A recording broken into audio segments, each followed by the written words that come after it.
یا بنی اسرائیل اذکروا نعمتی التی انعمت علیکم وانی فضلتکم علی العالمین واتقوا یوما لا تجزی نفس عن نفس شیئا ولا يقبل منها شفاعة ولا یؤخذ منها عدل ولا هم ینصرون صدق اللہ العظیم۔ رب اشرح لی صدری ویسر لی امری واحلل عقدۃ من لسانی یفقہوا قولی۔ جیسا کہ میں نے عرض کیا تھا، سورہ بقرہ کے 5ویں رکوع سے اور 14ویں رکوع تک تو مسلسل، بلکہ 15ویں رکوع کی بھی پہلی 2 آیات شامل کرنی ہوں گی۔ یہ 10 رکوعوں سے 2 آیات زائد ہیں کہ جن میں خطاب کل کا کل بنی اسرائیل سے ہے۔ البتہ اس میں یہ فرق ہے کہ پہلا رکوع جو ہے وہ ان کو دعوت پر مشتمل ہے، نبی اکرم صلی اللہ علیہ وسلم پر ایمان لانے کی پرزور دعوت۔ بقیہ یہ 9 رکوع جو ہیں یہ ان پر فرد قرارداد جرم ہے جو عائد کی جا رہی ہے۔ ہم نے تمہارے ساتھ یہ احسان و اکرام کیا، تم پر یہ فضل کیا، یہ کرم کیا، تمہیں یہ حیثیت دی، تمہیں یہ مقام دیا، تم نے اس طور سے اپنے اس مشن کی خلاف ورزی کی، اپنے مقام اور مرتبے کو چھوڑ کر اور دنیا پرستی اختیار کی۔ یہ جو 9 رکوع ہیں ان میں بنی اسرائیل کی تاریخ کا تو یوں سمجھیے کہ ایک بہت بڑا حصہ اور نمایاں اس کے فیچرز آئیں گے، لیکن یہ سمجھ لیجئے کہ اصل میں یہ امت مسلمہ کو بھی ایک پیشگی تنبیہ ہے کہ کوئی مسلمان امت جب بگڑتی ہے تو یہ چیزیں اس میں آ جاتی ہیں۔ چنانچہ احادیث موجود ہیں حضور کی، لَيَأْتِيَنَّ عَلَىٰ أُمَّتِي مَا أَتَىٰ عَلَىٰ بَنِي إِسْرَائِيلَ حَزْوَ النَّعْلِ بِالنَّعْلِ۔ میری امت پر بھی وہ سب حالات وارد ہوں گے جو بنی اسرائیل پر آئے، بالکل ایسے جیسے ایک جوتی دوسری جوتی سے مشابہ ہوتی ہے۔ ایک اور حدیث میں فرمایا لَتَتَّبِعُنَّ سُنَنَ مَن قَبْلِكُمْ، تم لازماً اپنے سے پہلوں کی پیروی کرو گے۔ اور اس میں اس حد تک بھی آپ نے وضاحت کر دی کہ اگر وہ سابق امت مسلمہ، سابق امت، اگر وہ گوہ کے بل میں گھسی تھی تم بھی گھسو گے، اور اگر ان میں کوئی بدبخت ایسا اٹھا جس نے اپنی ماں سے زنا کیا تو تم میں سے بھی کوئی شقی ایسا ضرور اٹھے گا جو یہ حرکت کرے گا۔ اس اعتبار سے ان رکوعوں کو پڑھتے ہوئے یہ نہ سمجھیے یہ اگلوں کی داستان ہے، پچھلوں کی کہانیاں ہیں، نہیں۔ خوش طرح باشد کے سر دل براں، گفت آیت در حدیث دیگراں، یہ ہمارے لیے ایک آئینہ ہے اور ہمیں ہر مرحلے پر سوچنا ہوگا، دروں بینی کرنی ہوگی، انٹروسپیکشن، کہ کہیں اسی گمراہی میں ہم مبتلا تو نہیں۔ دیکھتے جائیے گا۔ دوسرا نقطہ پہلے سے یہ سمجھ لیجئے، یہ جو 2 آیتیں میں نے 6 رکوع کی تلاوت کی ہیں، بعین ہی یہی 2 آیتیں 15ویں رکوع میں آئیں گی، اور اس کو یوں سمجھیے کہ یہ 2 بریکٹس ہیں۔ 9 رکوعوں کا مضمون ان 2 بریکٹس کے درمیان ہے۔ یہ 2 آیتیں یہاں سے بریکٹ شروع ہو رہی ہیں، وہ 2 آیتیں ان پر بریکٹ ختم ہو رہی ہیں، بعین ہی وہی آیات۔ ایک آیت میں تو شوشے کا بھی فرق نہیں، دوسری آیت میں صرف ترتیب بدلی ہے، مضمون وہی ہے۔ اس کے مابین جو کچھ ہے، اس سے باہر یہ جو 5واں رکوع تھا، اس کے مضامین گویا کہ ضرب کھا رہے ہیں بریکٹ کے اندر کے سارے مضامین سے۔ یہ حساب کا بہت ہی عام فہم سا قاعدہ ہے، بریکٹ کے باہر کوئی رقم لکھی ہوئی ہے جس کے بعد کوئی زبر، کوئی جمع یا تفریق اگر نہیں ہے تو وہ ضرب کھائے گی، بریکٹ کے اندر جتنی بھی ویلیوز ہیں ان کے ساتھ ضرب کھائے گی۔ تو گویا کہ ہر قدم پر حضور پر دعوت، ایمان لانے کی دعوت اس پورے معاملے میں موجود ہے، اس لیے کہ اس میں بعض آیتیں ایسی آ گئی ہیں، ایک زیادہ نمایاں ایک کم نمایاں، جن سے کچھ لوگوں کو مغالطہ ہوا یا کچھ لوگوں نے فتنہ پیدا کیا جان بوجھ کر۔ یہ فتنہ ایک بار پیدا ہوا تھا اکبر کے زمانے میں، دین الہی کی شکل میں، کہ صرف خدا کو مان لینا، آخرت کو مان لینا اور نیک اعمال کرنا نجات کے لیے کافی ہے، کسی رسول پر ایمان لانا ضروری نہیں ہے۔ یہ صوفیاء میں بھی یہ فتنہ بہت بڑے پیمانے پر آیا۔ مسجد مندر ہکڑو نور مسجد میں اور مندر میں ایک ہی نور ہے، سب مذاہب ایک ہی ہے، سارا فرق جو ہے شریعتوں کا ہے، عبادت کے ظاہری شکل کا ہے، وہ ہے رسولوں سے متعلق۔ رسولوں کو بیچ میں سے نکال دیجئے تو یہ دین الہی رہ جائے گا، اللہ کا دین۔ اتنا بڑا فتنہ تھا کہ جب ہندوستان میں سیاسی اعتبار سے، حکومت کے اعتبار سے مسلمانوں کا اقتدار چوٹی پر تھا، کلائمیکس پر، اکبر اعظم، اس وقت یہ دین الہی کا فتنہ اٹھا کہ دین محمدی کا اب دور ختم ہو گیا، وہ 1000 سال کے لیے تھا، 1000 سال پورے ہو گئے، اب الف ثانی ہے، دوسرا 1000 سال ہے، اس کے لیے نیا دین ہے، اسے دین اکبری بھی کہا گیا اور دین الہی بھی کہا گیا۔ اور اس میں ایک آیت آئے گی جس سے استدلال کیا ہے کچھ لوگوں نے۔ اس صدی میں پھر یہ فتنہ اٹھا تھا گاندھی کے فلسفے کے ذریعے سے، اور ایک بہت بڑا نابغہ انسان مسلمانوں میں سے، بہت بڑا نابغہ، جینیس، ابو الکلام آزاد، وہ بھی اس فتنے کا شکار ہو گیا۔ متحدہ قومیت، چنانچہ گاندھی اپنی پرارتھنا میں کچھ قرآن کی تلاوت بھی کراتا تھا، کچھ گیتا بھی پڑھواتا تھا، کچھ اپنشدوں سے، کچھ بائبل سے، کچھ گرو گرنتھ سے، معلوم ہو یہ سب ٹھیک ہے، سب ایک ہے، سب لوگوں کو ایک ہونا چاہیے، ایک قوم ہونا چاہیے، مذہب تو انفرادی معاملہ ہے، کوئی مسجد میں چلا جائے، کوئی مندر میں چلا جائے، گردوارے میں چلا جائے، کوئی چرچ میں چلا جائے، کوئی سینیگاگ میں چلا جائے، کیا فرق واقع ہوتا ہے؟ اس کا توڑ یہی ہے کہ سمجھ لیجئے یہ جو 7 آیتیں ہیں 5ویں رکوع کی، یہ ہے بریکٹ کے باہر، اور یہ ضرب کھا رہی ہے مسلسل۔ اس بریکٹوں کے درمیان جتنی بھی مضمون آ رہا ہے وہ سب ان کے تابع ہوگا، گویا کہ جہاں تک حضور پر ایمان لانے کا معاملہ ہے وہ انڈرسٹوڈ سمجھا جائے گا، مقدر سمجھا جائے گا ہر مرحلے پر ان 2 بریکٹوں کے مابین۔ اب چلیے بسم اللہ۔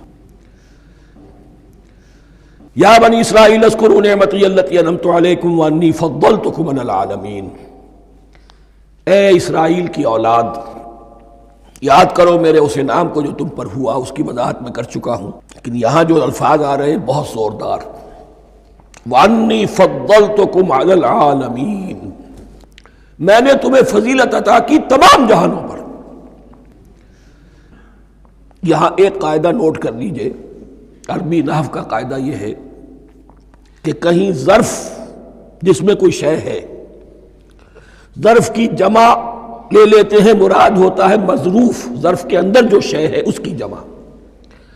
تمام جہانوں پر فضیلت، کیا فرشتوں پر بھی فضیلت؟ نہیں، جہان والوں پر، تمام اقوام عالم پر تمہیں فضیلت عطا کی، یہ مطلب ہے اس کا۔ تمام عالموں پر، تمام جہانوں پر، یعنی تمام جہان والوں پر، اس انسان عالم انسانیت کے اندر جتنے بھی مختلف گروہ ہیں، نسلیں ہیں، طبقات ہیں، ان میں فضیلت۔ وَاتَّقُوا يَوْمًا لَا تَجْزِي نَفْسٌ عَن نَفْسٍ شَيْئًا، میں عرض کر چکا ہوں، اب تیسری مرتبہ پھر عرض کر رہا ہوں، اصل شیخ آخرت، محاسبہ آخرت، یہ مستحضر ہوگا تو انسان سیدھا رہے گا۔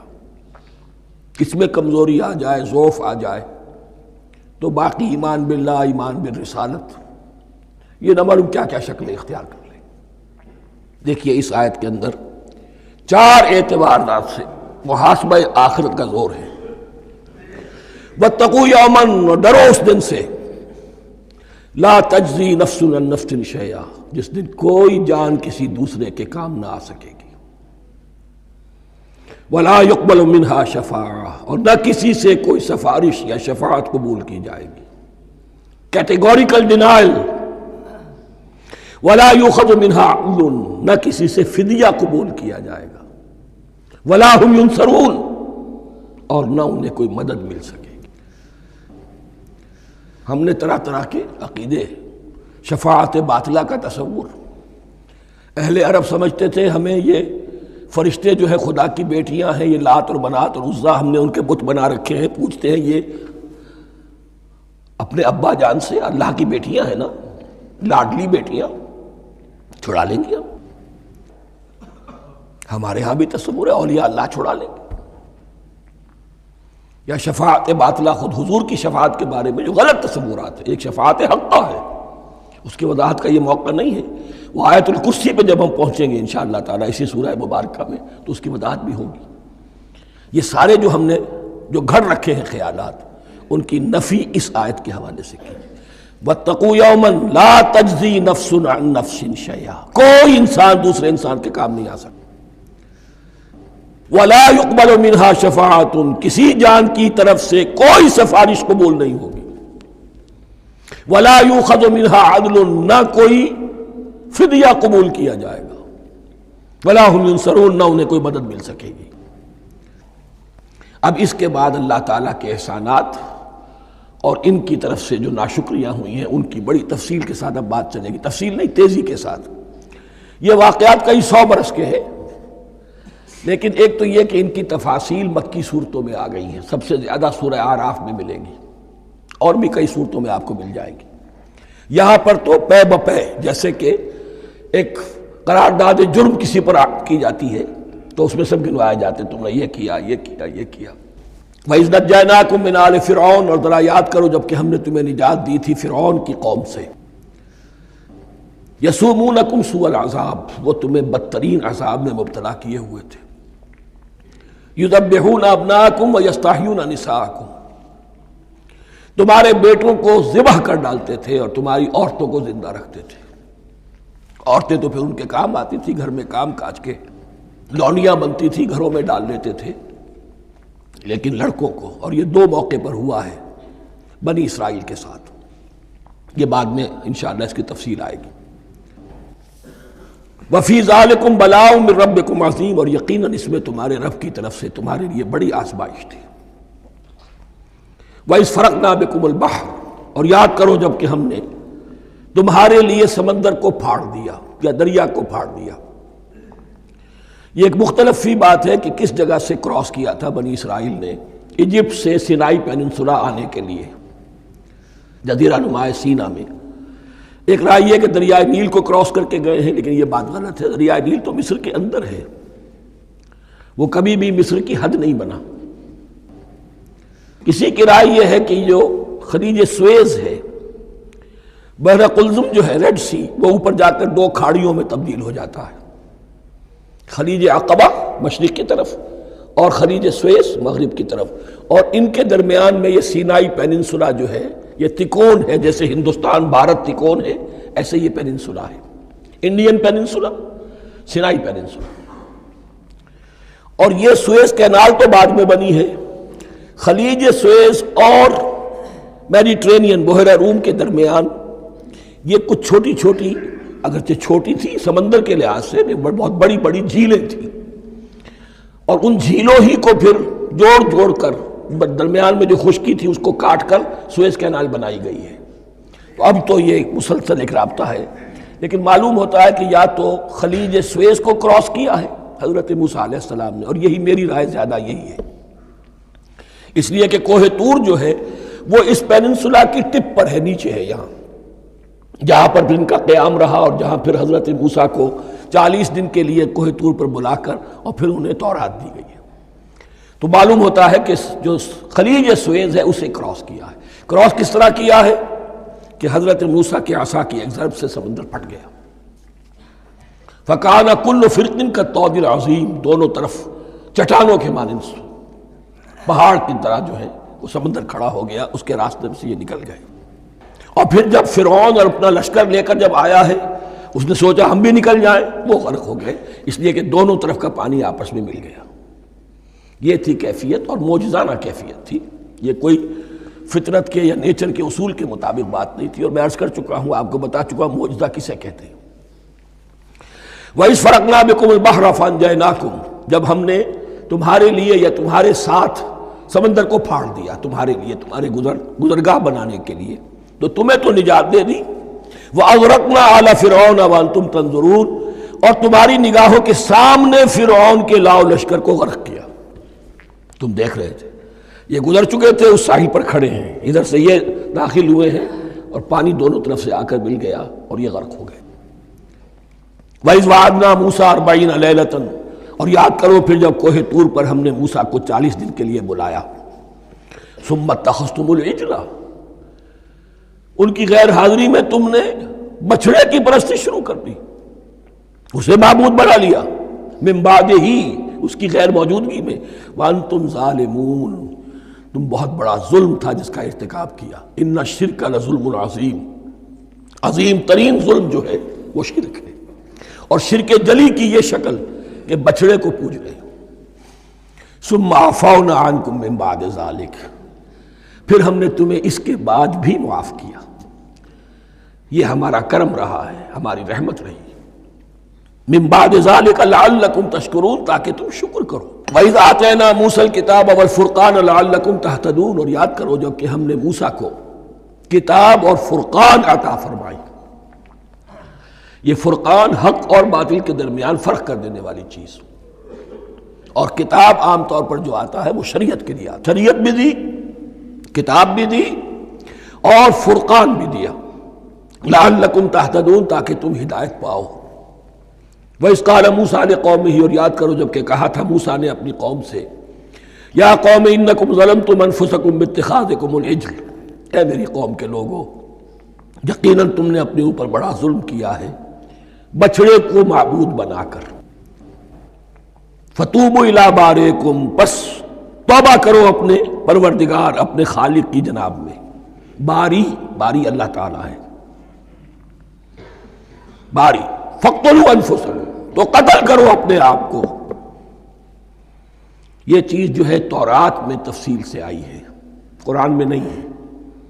اسی اعتبار سے میں نے آپ کو بتایا تھا کہ تورات کا مطالعہ اس اعتبار سے مفید ہے کہ بہت سے واقعات کا قرآن میں ذکر ہے، اجمالاً اشارہ ہے، اس کی تفصیل کے لیے ہمیں تورات سے رجوع کرنا پڑتا ہے، ورنہ یہ کہ اس آیت کا صحیح مفہوم واضح نہیں ہوگا۔ فاقتلوا انفسکم، اپنے آپ کو قتل کرو، کیا مانی؟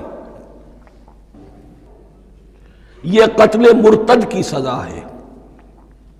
وہاں معلوم ہوتا ہے کہ حضرت موسیٰ نے یہ حکم دیا، 12 قبیلے تھے، ہر قبیلے میں سے کچھ لوگوں نے یہ کفر اور شرک کیا، باقی لوگوں نے نہیں کیا۔ انہیں حکم دیا گیا کہ اپنے قبیلے کے لوگ ان کو قتل کریں جو ان کے قبیلے میں سے اس کفر کے مرتکب ہوئے۔ انفسکم سے مراد یہ اپنے قبیلے کے لوگوں کو تم قتل کرو، اس لیے کہ قبائلی زندگی جو ہوتی ہے آپ کو معلوم ہے، اس میں کوئی اور قبیلہ ہاتھ لگا دے تو قبائلی عصبیت بھڑک اٹھے گی۔ 70,000 یہودی قتل ہوئے، اس سے بڑی توبہ اور ممکن نہیں، اس سے بڑا پرج، کسی بھی آئیڈیولوجیکل پارٹی کے اندر پرج بہت ضروری ہوتا۔ کچھ لوگ آ گئے ایک نظریے کو قبول کر کے، رفتہ رفتہ نظریہ اوجل ہو گیا، کچھ مفادات، کچھ چودراہٹیں یہ مقدم ہو گئی، اسی سے جماعتیں خراب ہوتی ہیں، غلط راستے پہ پڑ جاتی ہیں، تحریکیں بھٹک جاتی ہیں۔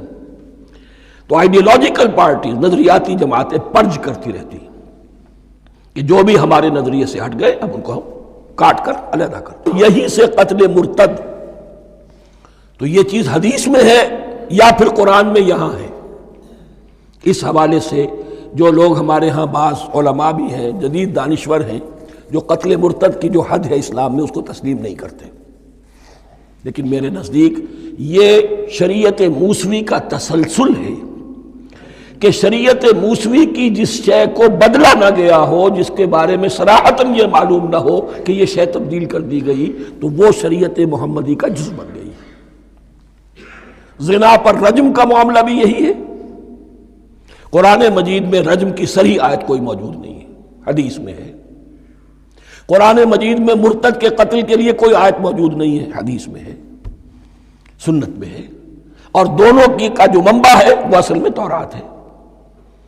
تو اس بات کو اچھی طرح نقل کر لیجئے، یہ جگہ اکثر لوگ جو ہیں یہاں بہت سرسری طور سے گزر جاتے ہیں، یہ بہت اہم ہے، اور اس کے لیے تورات کی طرف رجوع کیجئے۔ 70,000، 6 لاکھ کل تھے جب یہ مصر سے نکلے ہیں، 6 لاکھ تھے۔ کتنے عرصے کے بعد پیننسولا پہنچے ہیں، سینائی پیننسولا میں اور طور میں، کچھ اور ان کی تعداد بڑھ گئی ہوگی، لیکن یہ کہ ان میں سے 70,000 کو قتل کیا اپنے ہاتھوں سے۔ ہر قبیلے نے اپنے جو مرتد تھے ان کو اپنے ہاتھ سے قتل کیا۔ فَتُوبُوا إِلَىٰ بَارِئِكُمْ فَاقْتُلُوا أَنفُسَكُمْ ذَٰلِكُمْ خَيْرٌ لَكُمْ عِندَ بَارِئِكُمْ، یہی تمہارے لیے تمہارے رب کے نزدیک بہتر بات ہے۔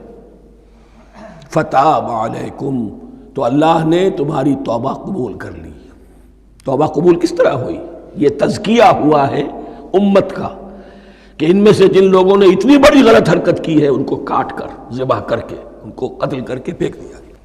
انہ هو التواب الرحیم، یقیناً وہ تو ہے ہی بہت توبہ کا قبول فرمانے والا اور بہت رحم فرمانے والا۔ وَإِذْ قُلْتُمْ يَا مُوسَىٰ لَن نُّؤْمِنَ لَكَ حَتَّىٰ نَرَى اللَّهَ جَهْرَةً، ایک اور واقعہ ان کی تاریخ کا۔ اور یاد کرو جب کہ تم نے کہا تھا اے موسیٰ ہم تو تمہاری بات نہیں مانیں گے۔ ایمان کے بعد جب لام کا حرف آئے تو اس کے معنی صرف تصدیق کے ہوتے ہیں۔ لن نؤمن لک، ہم آپ کی بات کی تصدیق نہیں کریں گے، حتیٰ نری اللہ جہرۃ، جب تک کہ ہم دیکھ نہ لیں اللہ کو عیاناً۔ ہمیں کیا پتہ اللہ نے یہ کتاب دی آپ کو، آپ تو لے کر آ گئے، ہمارے سامنے تو پتھر کی کچھ تختیاں ہیں، اس پہ کچھ لکھا ہوا، کس نے لکھا ہمیں کیا پتہ۔ اب دیکھیے ایک حضرت موسیٰ کی خواہش تھی رب ارنی انظر الیک، وہ کچھ اور شے تھی۔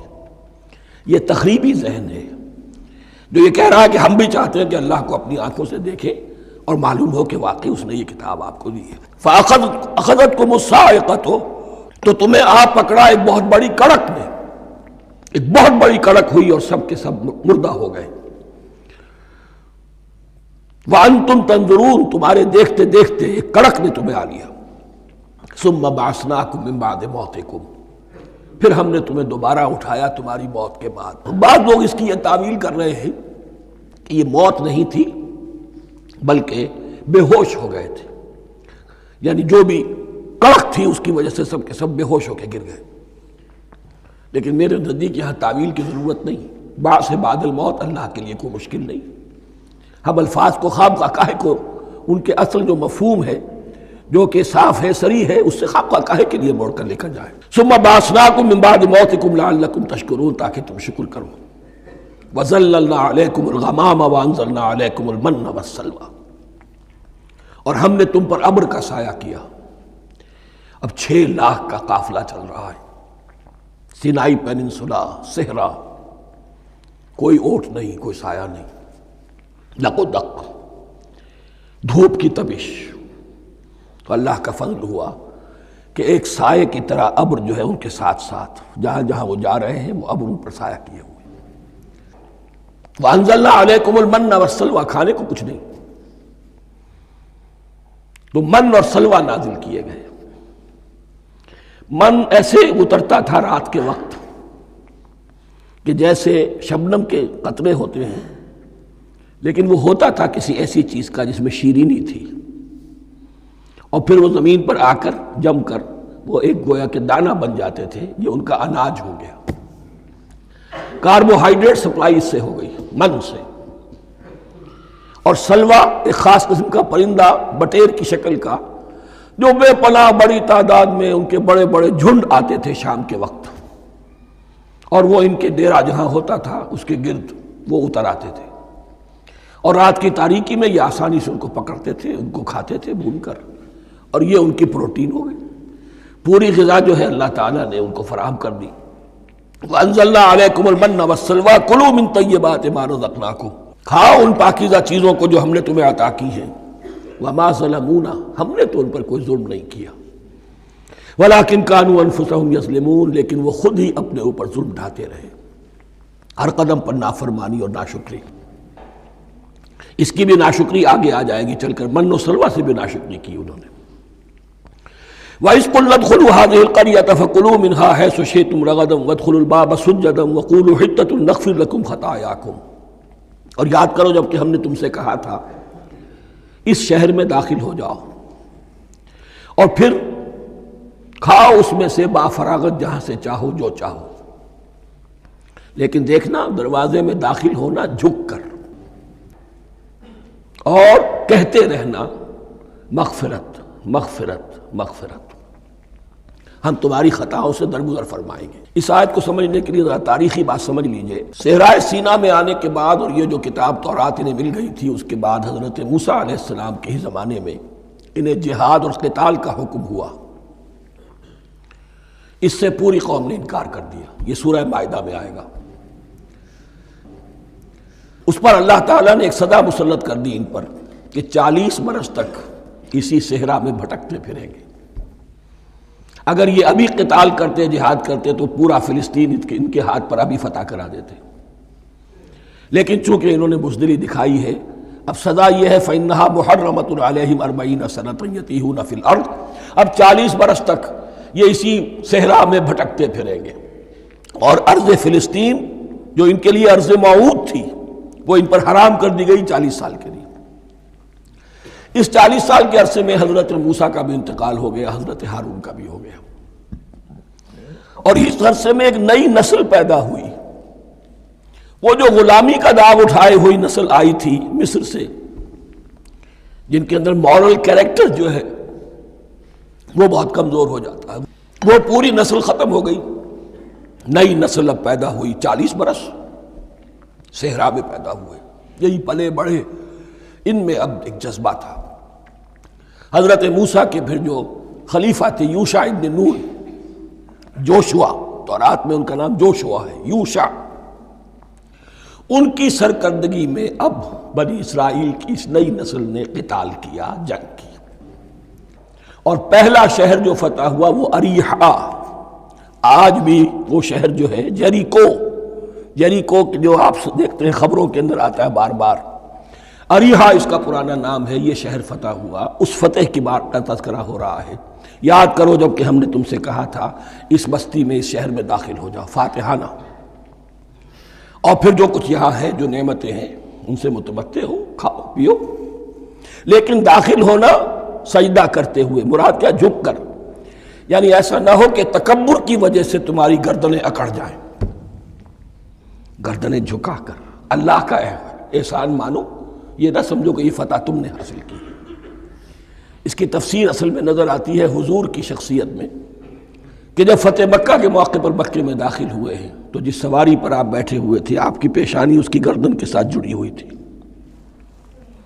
یہ وقت ہوتا ہے جب کہ تکبر اور تعلی، فاتح کی حیثیت سے آنا، اور بندہ مومن کے لیے یہی وقت ہے تواضع کا، جھکنے کا۔ وَقُولُوا حِطَّةٌ، حتیٰ یہود تو کہتے ہیں جھاڑ دینے کو، تو اس کے معنی کیا ہے؟ اے اللہ ہمارے گناہ جھاڑ دے، مغفرت، اے اللہ ہمیں مغفرت، ہماری مغفرت فرما، جو خطائیں ہو گئی بخش دے۔ قولوا حطۃ، تمہاری زبان پر استغفار ہونا چاہیے، تمہاری گردنیں جھکی ہوئی ہونی چاہیے۔ نغفر لکم خطایاکم، اگر تم اس پر عمل کرو گے ہم تمہاری خطائیں جو ہیں انہیں معاف فرما دیں گے۔ وسنزید المحسنین، اور جو تم میں محسن ہوں گے انہیں اور بھی زیادہ دیں گے، اور انعام و اکرام آئیں گے۔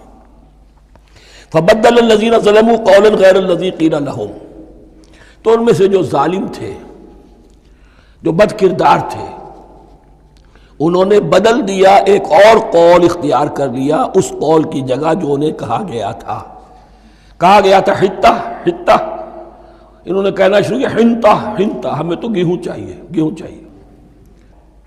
یہ بعد میں ابھی آ جائے گا اگلے رکوع کے اندر، کہ من و سلوہ سے ان کی طبیعتیں بھر گئی تھی ایک ہی چیز کھا کے۔ اب وہ کہہ رہے تھے کوئی چیز ہمیں جو ہے زمین کی روئیدگی میں سے، پیداوار میں سے، تو وہ ان کے زبان پر انہوں نے مذاق اڑاتے ہوئے گویا کہ حضرت موسیٰ علیہ السلام کے ذریعے سے حکم ملا ہے، استہزاء کر رہے ہیں، حطۃ کی بجائے حنطۃ۔ فانزلنا علی الذین ظلموا رجزا من السماء بما كانوا یفسقون، تو جن لوگوں نے یہ حرکت کی تھی ان پر ہم نے آسمان سے ایک بہت بڑا عذاب نازل کیا۔ تورات سے معلوم ہوتا ہے کہ پلیگ آئی، اور جنہوں نے یہ حرکت کی تھی وہ سب کے سب ہلاک ہو گئے جریکو کے اندر، بما كانوا یفسقون، بسبب اس نافرمانی کے جو انہوں نے کی۔ وَإِذِ اسْتَسْقَىٰ مُوسَىٰ لِقَوْمِهِ فَقُلْنَا اضْرِب بِّعَصَاكَ الْحَجَرَ، اب یہ پھر صحرا سینا کا واقعات آ رہے ہیں، ان میں ترتیب زمانی نہیں ہے۔ اریحا کی فتح جو ہے حضرت موسیٰ کے بعد ہے، لیکن اب یہاں پہ پھر ابھی وہ جو صحرائے تیہ میں جب بھٹک رہے تھے پھر اس کا ذکر ہے۔ وَإِذِ اسْتَسْقَىٰ مُوسَىٰ لِقَوْمِهِ فَقُلْنَا اضْرِب بِّعَصَاكَ الْحَجَرَ، اور جب کہ موسیٰ کی قوم نے موسیٰ سے پانی طلب کیا، اب صحرا میں آپ کو معلوم ہے جہاں پڑاؤ تھا اب وہاں پانی نہیں ہے، 6 لاکھ ہو 7 لاکھ ہو، کتنے افراد ہو، پانی چاہیے۔ وَإِذِ اسْتَسْقَىٰ مُوسَىٰ لِقَوْمِهِ فَقُلْنَا اضْرِب بِّعَصَاكَ الْحَجَرَ، تو ہم نے کہا کہ اپنے عصا سے ضرب لگاؤ چٹان پر۔ فانفجرت منہ اثنتا عشرۃ عینا، تو اس سے 12 چشمے پھوٹ بہے۔ فجر کہتے ہیں کسی شے کے پھٹ کر کوئی چیز برآمد ہو۔ فجر جو ہوتی ہے، فجر کا وقت رات کی تاریکی کا پردہ چاک ہوتا ہے اور سپیدہ سحر نمودار ہوتا ہے۔ فانفجرت منہ اثنتا عشرۃ عینا، تو 12 چشمے پھوٹ بہے۔ قد علم کل اناس مشربہم، یہاں اناس سے کیا مراد ہے؟ ہر قبیلہ، ہر قبیلے نے اپنا گھاٹ معین کر لیا۔ 12 قبیلے تھے، اگر علیحدہ علیحدہ نہ ہوتا معاملہ، 12 چشمے اسی لیے دیے گئے کہ لڑے نہ جھگڑے نہ۔ پانی تو بہت بڑی چیز ہے، کہیں پانی پینے پلانے پہ جھگڑا اور کہیں گھوڑا آگے بڑھانے پہ جھگڑا، یہ تو قبائلی زندگی کے اندر ہوتی ہیں چیزیں۔ تو اس اعتبار سے اللہ تعالیٰ نے ان کے لیے یہ سہولت کی کہ 12 چشمے پھوٹ بہے۔ قد علم کل اناس مشربہم، ہر ایک نے اپنا گھاٹ جان لیا، معین کر لیا۔ کلوا واشربوا من رزق اللہ، گویا کہ کہہ دیا گیا کہ کھاؤ اور پیو اللہ کے رزق میں سے۔ ولا تعثوا فی الارض مفسدین، اور زمین میں فساد مچاتے نہ پھرو۔ کھانے پینے کے لیے پانی بھی ادھر آ گیا، کھانے کے لیے من و سلوہ آ گیا۔ اب دیکھیے ان کی ناشکری۔ وَإِذْ قُلْتُمْ يَا مُوسَىٰ لَن نَّصْبِرَ عَلَىٰ طَعَامٍ وَاحِدٍ، یاد کرو جب کہ تم نے کہا تھا اے موسیٰ ہم ایک کھانے پر تو صبر نہیں کر سکتے، کھا کھا کے بکتا گئے ہیں من و سلوہ۔ فَادْعُ لَنَا رَبَّكَ، تو ذرا اپنے رب سے دعا کرو، پکارو ہمارے لیے اپنے رب کو۔ یخرج لنا، وہ نکالے ہمارے لیے، مما تنبت الارض، زمین کی روئیدگی اور پیداوار میں سے، نباتات ارضی میں سے، من بقلہا، اس کی ترکاریاں، وقثائہا، اور ککڑیاں، کھیرے اور ککڑیاں، ان سب کے لیے یہ لفظ ہے۔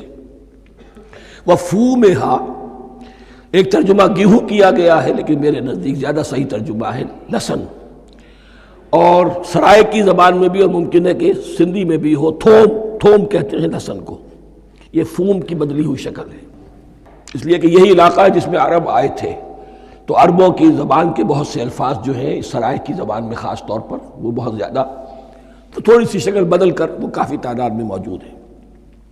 وعدسہا، اور دال خاص طور پر مسور کی، وبصلہا، اور پیاز۔ اب جو چٹخارے جس سے بنتے ہیں سالن کے، ان کی زبانیں وہ چٹخارے مانگ رہی۔ ظاہر بات ہے کہ اگر وہ سلوا بھی تھا، بٹیرا ہے، اسے آگ کے اوپر ذرا سا تپایا اور کھایا، وہ ایک ہی خاص قسم کی غذا ہے جو چل رہی ہے۔ اسی طرح من جو ہے وہ ایک خاص قسم کا سیریل ان کے لیے بن گیا ہے۔ لیکن یہ جو چٹخارے ہیں یہ تو لہسن سے ہے، پیاز سے ہے، ترکاریوں سے ہے، ان تمام چیزوں سے، دال کا اپنا ایک ذائقہ ہے۔ قال تستبدلون الذی هو ادنی بالذی هو خیر، حضرت موسیٰ نے فرمایا کیا تم وہ شے بدلے میں لینا چاہتے ہو اس کے، کیا وہ شے جو کمتر ہے بدلے میں چاہتے ہو اس کے کہ جو بہتر ہے؟ من و سلوہ کہیں بہتر ہے اللہ کی طرف سے جو تمہیں دیا گیا ہے، تم اس سے تمہارا جی بھر گیا ہے، اس کو ہاتھ سے دے کر چاہتے ہو کہ یہ ادنا چیزیں تمہیں ملے۔ اہبطوا مصرا، اب یہ لفظ آ گیا اہبطوا۔ اب ظاہر بات ہے یہ آسمان سے زمین پر اترنے کے لیے لفظ نہیں ہے اہبطوا، یہاں اس کا ترجمہ صحیح ہوگا سیٹل ڈاؤن سم ویئر۔ اگر زمین کی یہ چیزیں چاہیے تو کہیں سیٹل ہو جاؤ اور کاشت کرو، بیج ڈالو، آبیاری کرو، یہ ساری چیزیں تمہیں مل جائیں۔ اہبطوا مصرا، کہیں سیٹل ڈاؤن ہو جاؤ، کہیں اتر پڑو کسی بستی میں، کسی علاقے میں۔ فَإِنَّ لَكُمْ مَا سَأَلْتُمْ، تمہیں مل جائے گا جو کچھ کہ تم نے مانگا۔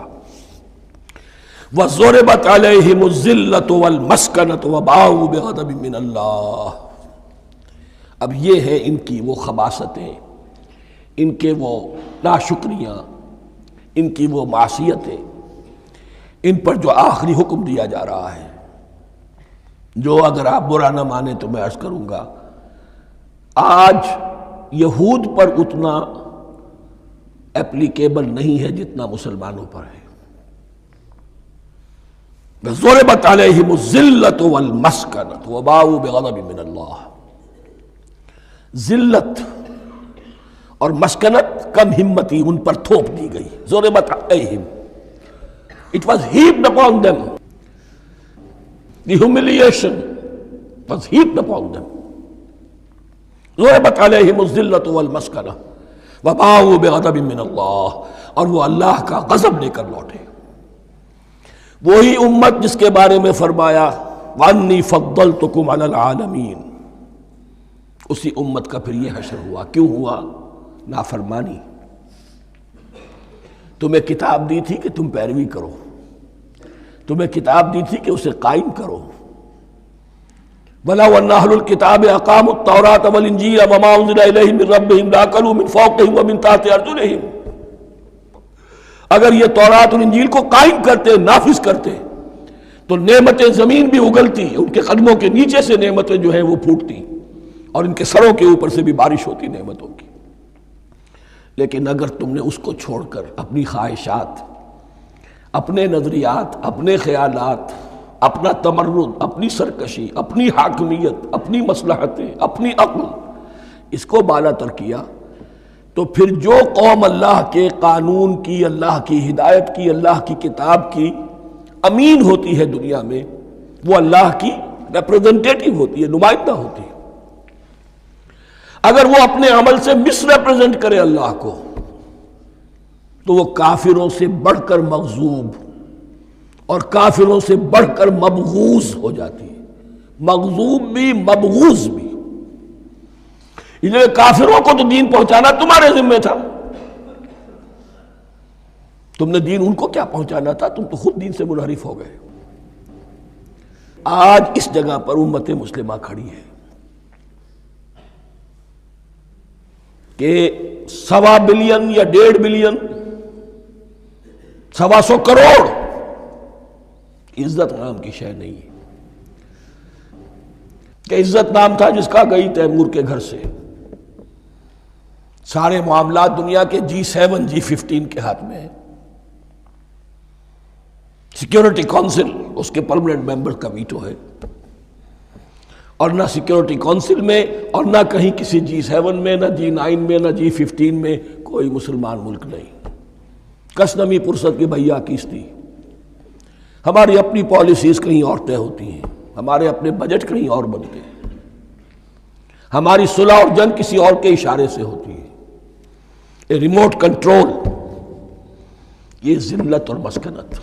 آپ کے ریڈیو پر، ٹیلی ویژن پر خبریں آتی رہیں کہ اتنے مسلمانوں کے ساتھ یہ کر دیا، اتنی مسلمان عورتوں کی بے حرمتی کر دی، لیکن یہاں ہم بیٹھے ہوئے اپنے اپنے دھندوں میں، اپنے اپنے کاروبار میں، اپنی اپنی ملازمتوں میں، اپنے اپنے کیریئرز میں، دنیا میں کیا کچھ ہو رہا ہے۔ بہرحال اس وقت یہ جو ہے، میں نے جیسا کہ عرض کیا تھا کہ یہ ہے تاریخ بنی اسرائیل کی، لیکن خوشترا باشد کے سر دل براں، گفت آیت در حدیث دیگراں، یہ ہمارا نقشہ ہے آج اس آیت میں۔ ضربت علیہم الذلۃ والمسکنۃ وباؤوا بغضب من اللہ، اور یہ کیوں؟ ذالک بانہم کانوا یکفرون بآیات اللہ، یہ اس لیے کہ وہ اللہ کی آیات کا انکار کرتے رہے، وَيَقْتُلُونَ النَّبِيِّينَ بِغَيْرِ الْحَقِّ، اللہ کے نبیوں کو ناحق قتل کرتے رہے۔ ہمارے ہاں بھی مجددین امت میں سے کتنے ہیں جو جیلوں میں ڈالے گئے، جن کو ایسی ایسی مار پڑی ہے کہ کہا جاتا ہے کہ ہاتھی کو بھی وہ مار پڑتی تو برداشت نہ کرتا۔ احمد ابن حنبل کے ساتھ کیا ہوا؟ ابو حنیفہ جیل میں انتقال کیا، امام مالک کے کندھے کھینچ دیے گئے، اتار دیے گئے، منہ کالا کر کے اور اونٹ پر بٹھا کر پھرایا گیا۔ امام دار الہجرہ شیخ احمد سرہندی جیل میں رہے، سید احمد بریلوی اور ان کے ساتھیوں کو خود مسلمانوں نے تہہ تیغ کیا ہے۔ بہرحال یہ داستانیں ہیں، اب نبی تو کوئی نہیں آئے گا، ان کے ہاں نبی تھے، ہمارے ہاں مجددین ہیں، علماء حق ہیں، جیسے کہ حدیث بھی ہے علماء امتی کا انبیاء بنی اسرائیل، تو جو انہوں نے انبیاء کے ساتھ کیا ہم نے مجددین اور علماء کے ساتھ کیا۔ ذالک بما عصوا وکانوا یعتدون، اور یہ ہوا ان کی نافرمانیوں کی وجہ سے اور حد سے تجاوز کرنے کی وجہ سے۔ اللہ تعالیٰ تو ظالم نہیں ہے، اللہ نے تو اونچا مقام دیا تھا، ہمیں بھی خیر امت قرار دیا، کنتم خیر امت اخرجت للناس تأمرون بالمعروف وتنہون عن المنکر وتؤمنون باللہ. اب اگر ہم نے وہ اپنا مشن چھوڑ دیا تو ذلت اور مسکنت وہ ہمارا مقدر بن گیا. اللہ کا قانون اور اللہ کا عدل بے لاگ ہے، وہ فرام امہ ٹو امہ چینج نہیں ہوتا. سنت اللہ جو ہے لن تجد لسنت اللہ تحویلا ولن تجد لسنت اللہ تبدیلا. اللہ کی سنت بدلتی نہیں. بنی اسرائیل کا جو حشر ہوا آج وہ ہمارا ہو رہا ہے. بہرحال اس پر میری جو کتاب ہے سابق اور موجودہ مسلمان امتوں کا ماضی حال اور مستقبل، اس کا مطالعہ کیجیے. اب آ گئی وہ آیت کہ جس سے استدلال کیا گیا ہے کہ ایمان بالرسالت نجات کے لیے ضروری نہیں ہے. ان الذین آمنوا والذین ہادوا والنصارى والصابئین من آمن باللہ والیوم الآخر وعمل صالحا فلہم اجرہم عند ربہم ولا خوف علیہم ولا هم یحزنون. یقیناً جو لوگ ایمان لائے، اور اس سے مراد ہے جو ایمان لائے حضور پر، محمد پر صلی اللہ علیہ وسلم، والذین ہادوا اور جو یہودی ہو گئے، والنصارى اور نصرانی، والصابئین اور صابی وہ لوگ تھے عراق کے علاقے میں رہتے تھے جو کہتے تھے کہ ہم دین ابراہیمی پر ہیں، لیکن ان کے ہاں بھی بہت کچھ بگڑ گیا تھا. جیسے حضرت ابراہیم کی نسل، حضرت اسماعیل کی نسل بگڑ گئی تھی، تو اس طرح وہ بھی بگڑ گئے تھے. ستارہ پرستی زیادہ تر ان کے ہاں تھی. من آمن باللہ والیوم الآخر، جو کوئی بھی ایمان لایا اللہ پر اور یوم آخر پر، وعمل صالحا اور اس نے عمل کیے اچھے، فلہم اجرہم عند ربہم تو ان کے لیے محفوظ ہے ان کا اجر ان کے رب کے پاس. ولا خوف علیہم ولا هم یحزنون، اور نہ ان پر کوئی خوف ہوگا اور نہ وہ کسی حزن سے دوچار ہوں گے. ظاہر الفاظ کے اعتبار سے دیکھیے کہ یہاں ایمان بالرسالت کا ذکر نہیں ہے. ویسے تو اگر کوئی اس سے یہ غلط استدلال کرتا ہے تو اس کا پہلا جو اصولی جواب ہے وہ تو یہ ہے کہ ایسی حدیثیں بھی موجود ہیں من قال لا الہ الا اللہ دخل الجنہ، تو اس کے کیا معنی ہے؟ صرف کہنے سے جنت میں داخل ہو جائیں گے، کسی عمل کی ضرورت نہیں. جواب یہ دیا جائے گا پورے قرآن کو سامنے رکھو، پورے حدیث کے ذخیرے کو سامنے رکھو. کسی ایک جگہ سے کوئی ایک نتیجہ نکال دینا وہ صحیح نہیں. لیکن اس کے علاوہ وہ اصول جو میں بیان کر چکا ہوں کہ یہ سلسلہ شروع کہاں سے ہوا ہے. 5واں رکوع وَآمِنُوا بِمَا أَنزَلْتُ مُصَدِّقًا لِمَا مَعَكُمْ وَلَا تَكُونُوا أَوَّلَ كَافِرٍ بِهِ. انہیں ایمان کی زوردار دعوت سے تو یہ ساری بات شروع ہوئی ہے. اب فصاحت اور بلاغت کا یہ تقاضا ہے کہ بار بار اس کو دہرایا نہ جائے. وہ بات انڈرسٹوڈ رہے گی، مقدر رہے گی، سمجھی جائے گی کہ ہر جگہ پر وہ موجود ہے، اس لیے کہ ساری گفتگو ہو رہی ہے اسی کے حوالے سے.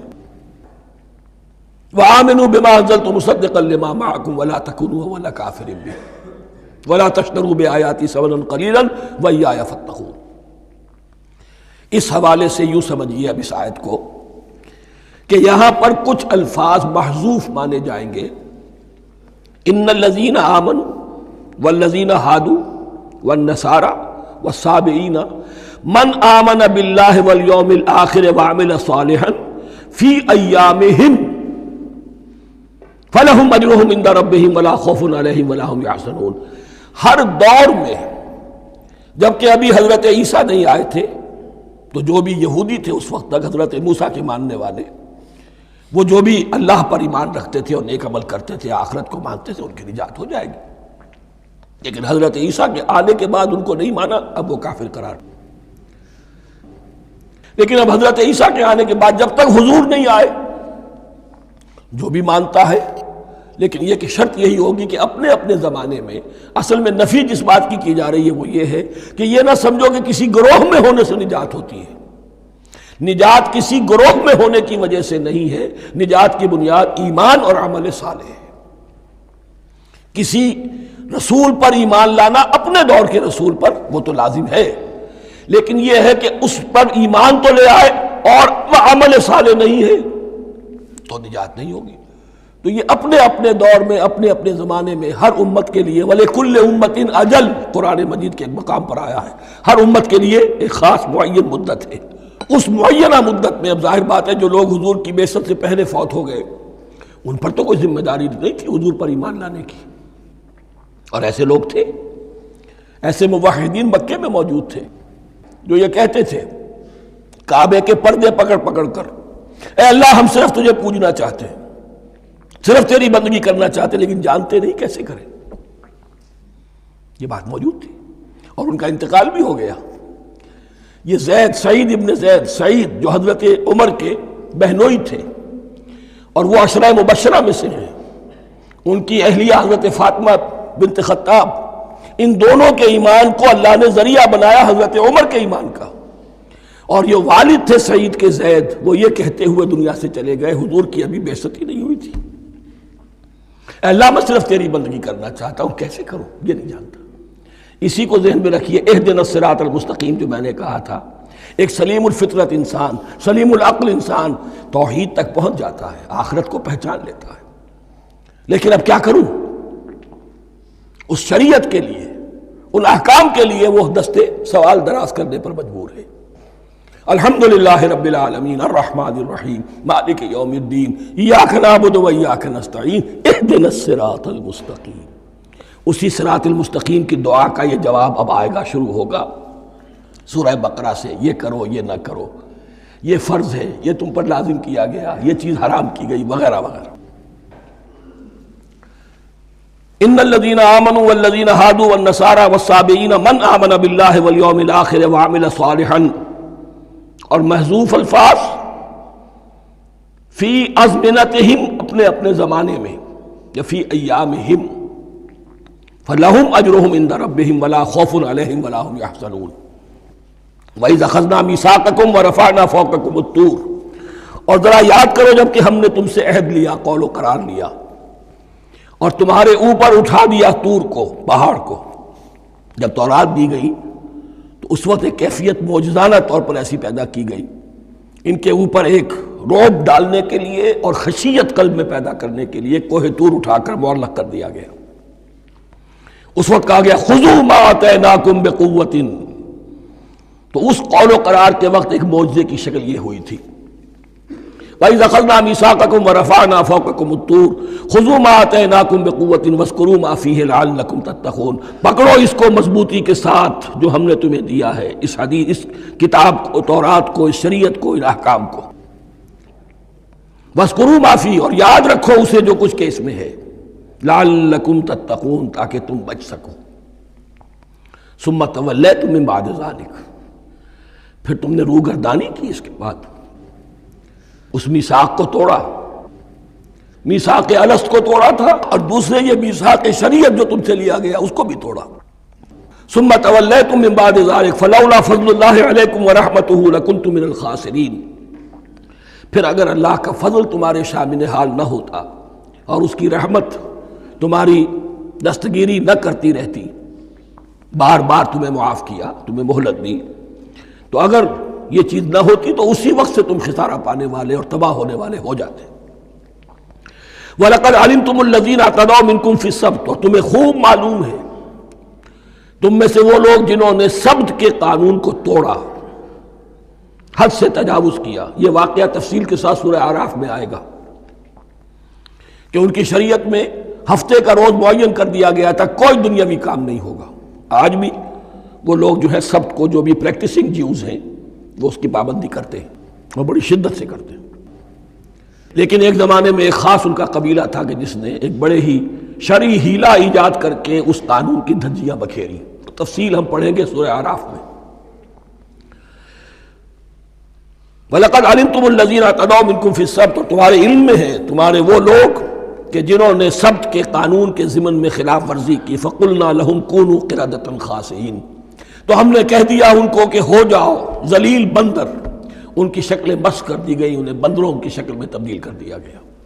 فَجَعَلْنَاهَا نَكَالًا لِمَا بَيْنَ يَدَيْهَا، پھر ہم نے اس واقعے کو یا اس بستی کو ایک بنا دیا مثال، لوگوں کے لیے ان کی عبرت کے سامان بنا دیا، ان کے لیے بھی جو سامنے موجود تھے اس زمانے کے لوگ، اور ان کے لیے بھی جو بعد میں آنے والے تھے۔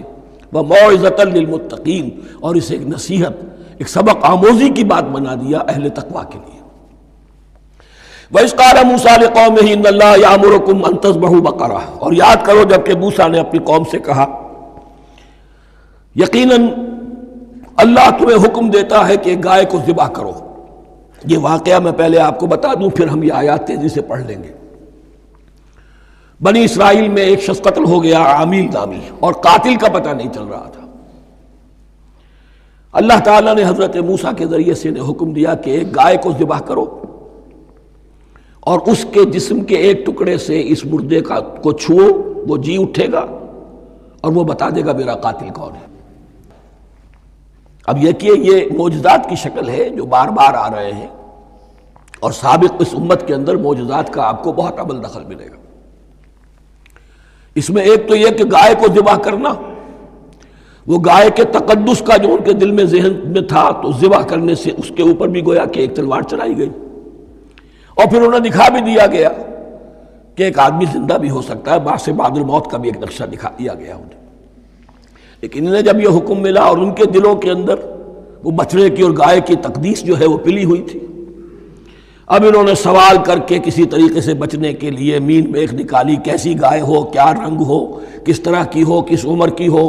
بالآخر یہ کہ جب ہر طرف سے گھیراؤ ان کا ہو گیا اور سب چیزیں جو ہیں ان کے سامنے واضح کر دی گئیں، تب انہوں نے یوں سمجھیے چاروں ناچار بادل ناخواستہ اس حکم پر عمل کیا۔ بس اب ترجمہ کر لیجئے۔ وَإِذْ قَالَ مُوسَىٰ لِقَوْمِهِ إِنَّ اللَّهَ يَأْمُرُكُمْ أَن تَذْبَحُوا بَقَرَةً، اور یاد کرو جب کہ موسیٰ نے کہا اپنی قوم سے کہ اللہ حکم دیتا ہے تمہیں کہ ایک گائے کو ذبح کرو۔ قَالُوا أَتَتَّخِذُنَا هُزُوًا، انہوں نے کہا کہ آپ ہمارے ساتھ کوئی ٹھٹھا کر رہے ہیں، مذاق اڑا رہے ہیں، یہ کیا بات آپ کہہ رہے ہیں؟ قَالَ أَعُوذُ بِاللَّهِ أَنْ أَكُونَ مِنَ الْجَاهِلِينَ، فرمایا میں اللہ کی پناہ طلب کرتا ہوں اس سے کہ میں جاہلوں میں سے ہو جاؤں، کہ میں ان دین کے معاملات کے اندر استہزاء اور تمسخر کو شامل کر دوں۔ قالوا ادع لنا ربک یبین لنا ما ہی، اب انہوں نے کہا اچھا ایسی بات ہے تو ذرا اپنے رب سے دعا کیجئے کہ وہ ہم پر واضح کر دے کہ وہ کیسی ہو۔ قال انہ یقول، حضرت موسیٰ نے فرمایا اللہ تعالیٰ فرماتا ہے انہا بقرۃ لا فارض ولا بکر، وہ ایک ایسی گائے ہونی چاہیے کہ جو نہ بوڑھی ہو نہ بالکل بچھیا ہو، عوان بین ذالک، ان کے بین بین ہو۔ فَفَعَلُوا مَا تُؤْمَرُونَ، تو اب کر گزرو جو تمہیں حکم دیا گیا۔ قَالُوا ادْعُ لَنَا رَبَّكَ يُبَيِّن لَنَا مَا لَوْنُهَا، اب انہوں نے پھر کہا ذرا ایک دفعہ اور دعا کیجئے اپنے رب سے، وہ ہمیں بتا دے اس کا رنگ کیسا ہونا چاہیے۔ قَالَ إِنَّهُ يَقُولُ إِنَّهَا بَقَرَةٌ صَفْرَاءُ فَاقِعٌ لَوْنُهَا تَسُرُّ النَّاظِرِينَ، فرمایا اللہ فرماتا ہے کہ وہ گائے ایسی ہونی چاہیے زرد رنگ، شوخ رنگ، شوخ زرد رنگ کی، چمکیلی، جو دیکھنے والوں کو خوب اچھی لگے، پسند آئے، دل میں کھپ جانے والی۔ اب جو زیادہ سے زیادہ ان کے ہاں مقدس سمجھے جاتے تھی گائے، رفتہ رفتہ سوال کر کے اگر پہلے ہی حکم پر وہ کر دیتے تو کسی بھی گائے کو ذبح کر دیتے، لیکن یہاں گھیراؤ ان کا ہو رہا ہے کہ جس کی تقدس کا ان کے ذہن میں زیادہ سے زیادہ تاثر ہے اسی کو واضح کیا جائے۔ قالوا ادع لنا ربک یبین لنا ما ہی، پھر انہوں نے کہا ذرا اللہ سے دعا کیجئے اور وہ ہمیں یہ بتائے کہ وہ کیسی ہو۔ ان البقرہ تشابہ علینا، یقیناً ہم کچھ شبہ میں پڑ گئے ہیں، یہ گائے کا معاملہ مشتبہ ہو گیا ہے ہم پر۔ قال انہ یقول، فرمایا اللہ فرماتا ہے انہا بقرۃ لا ذلول تثیر الارض ولا تسقی الحرث، وہ ایک ایسی گائے ہونی چاہیے کہ جو کوئی جس سے مشقت نہ لی جاتی ہو، نہ وہ ہل جوتتی ہو اور نہ وہ رہٹ کا پانی کھینچتی ہو۔ تسیر الارض، نہ تو وہ زمین کو جوتنے میں ہل چلانے میں کام نہیں لی جائے، ولا تسقی الحرث، اور نہ کھیتی کو پانی پلانے کے لیے وہ پانی کھینچنے میں استعمال کیا جائے۔ مسلمتن، اور پوری سالم ہونی چاہیے، یک رنگ، لا شیۃ فیہا، اس میں کسی دوسرے رنگ کا کوئی داغ تک نہ ہو۔ اب کیا کرتے، گھیراؤ میں آ گئے۔ قالوا الآن جئت بالحق، کہا انہوں نے کہ ٹھیک ہے اب تو آپ نے بات جو ہے پوری طریقے سے واضح کر دی۔ فذبحوها وما كانوا يفعلون، تب انہوں نے اس کو ذبح کیا اور وہ کرنے والے نہیں تھے، دل میں نہیں تھا، بادل ناخواست تھا۔ اب دیکھیے یہاں ترتیب ذرا واقعے کی جو ہے مختلف ہو گئی ہے، جو اس ذبح بقرہ کا سبب تھا وہ بعد میں بیان ہو رہا ہے یہاں۔ تورات میں چونکہ واقعات کو اس طریقے سے بیان کیا ہے لہذا وہاں ترتیب دوسری ہے۔ وَإِذْ قَتَلْتُمْ نَفْسًا فَادَّارَأْتُمْ فِيهَا، اور یاد کرو جب کہ تم نے ایک جان کو قتل کیا تھا اور اس کا الزام تم ایک دوسرے پر لگا رہے تھے، یعنی کسی کا پتہ نہیں چل رہا تھا قاتل کون ہے۔ واللہ مخرج ما کنتم تکتمون، اور اللہ تعالیٰ فیصلہ کر چکا تھا کہ جو کچھ تم چھپا رہے ہو اسے نکال کر رہے گا، واضح کرے گا۔ فَقُلْ نَضْرِبُوهُ بِبَعْضِهَا، تو ہم نے حکم دیا کہ اس کی لاش کو اس گائے کے ایک ٹکڑے سے، اس کے جسم کے ایک حصے سے ضرب لگاؤ۔ كَذَلِكَ يُحْيِي اللَّهُ الْمَوْتَى، اور دیکھو اس طریقے سے اللہ مردوں کو زندہ کر دے گا۔ تھوڑی دیر کے لیے وہ زندہ ہوا اور اس نے اپنے قاتل کا نام بتا دیا۔ وَيُرِيكُمْ آيَاتِهِ لَعَلَّكُمْ تَعْقِلُونَ، اور وہ تمہیں دکھاتا ہے اپنی آیات تاکہ تم عقل سے کام لو۔ اب جو الفاظ آ رہے ہیں بہت سخت ہیں، بہت سخت ہیں، لیکن ان کو پڑھتے ہوئے درون بینی ضرور کیجیے گا، اپنے اندر جھانکیے گا۔ ثُمَّ قَسَتْ قُلُوبُكُمْ، پھر تمہارے دل سخت ہو گئے۔ جب دین میں ہیلے بہانے نکالے جانے لگے اور ہیلوں بہانوں کے ذریعے سے شریعت کے احکام سے بچا جائے، اللہ کو دھوکہ دینے کی کوشش کی جائے، اس کا جو نتیجہ نکلتا ہے وہ دل کی سختی ہے۔ ثم قست قلوبکم، پھر تمہارے دل سخت ہو گئے۔ فہی کالحجارۃ او اشد قسوہ، تو وہ تو اب پتھروں کے مانند ہیں، بلکہ سختی میں ان سے بھی زیادہ شدید ہے۔ یہ ویسے بھی فصاحت اور بلاغت کا بھی بڑا ایک عمدہ مقام ہے قرآن کا۔ وَإِنَّ مِنَ الْحِجَارَةِ لَمَا يَتَفَجَّرُ مِنْهُ الْأَنْهَارُ، پتھروں میں سے تو ایسے بھی ہوتے ہیں جن میں سے چشمے پھوٹ بہتے ہیں۔ وَإِنَّ مِنْهَا لَمَا يَشَقَّقُ فَيَخْرُجُ مِنْهُ الْمَاءُ، اور ایسے بھی ہیں جو شق ہو جاتے ہیں، پتھر چٹانیں، ان میں سے پانی برآمد ہو جاتا ہے۔ وَإِنَّ مِنْهَا لَمَا يَهْبِطُ مِنْ خَشْيَةِ اللَّهِ، اور ان میں وہ بھی ہوتے ہیں جو اللہ کے خوف سے گر پڑتے ہیں۔ وَمَا اللَّهُ بِغَافِلٍ عَمَّا تَعْمَلُونَ، اور اللہ تعالیٰ غافل نہیں ہے اس سے کہ جو تم کر رہے ہو۔ یہ کیفیت جو ہے ثم قست قلوبکم فہی کالحجارۃ او اشد قسوہ، ہے کون؟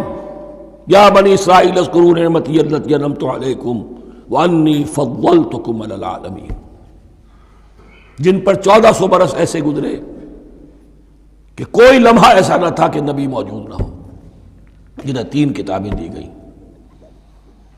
لیکن یہ کہ اپنی بدعملی، عقائد میں بھی مین بیخ کر کے اپنے آپ کو بچانے کے راستے نکال لینا، اعمال میں بھی ہیلوں کے ذریعے سے، کتاب الحیل کے ذریعے سے اپنے آپ کو ذمہ داریوں سے مبرہ کر لینا، اس کا نتیجہ پھر یہ نکلتا ہے۔ اللہ تعالیٰ مجھے اور آپ کو اس انجام بد سے بچائے۔ بارک اللہ لی ولکم فی القرآن العظیم ونفعنی وإیاکم بالآیات والذکر الحکیم۔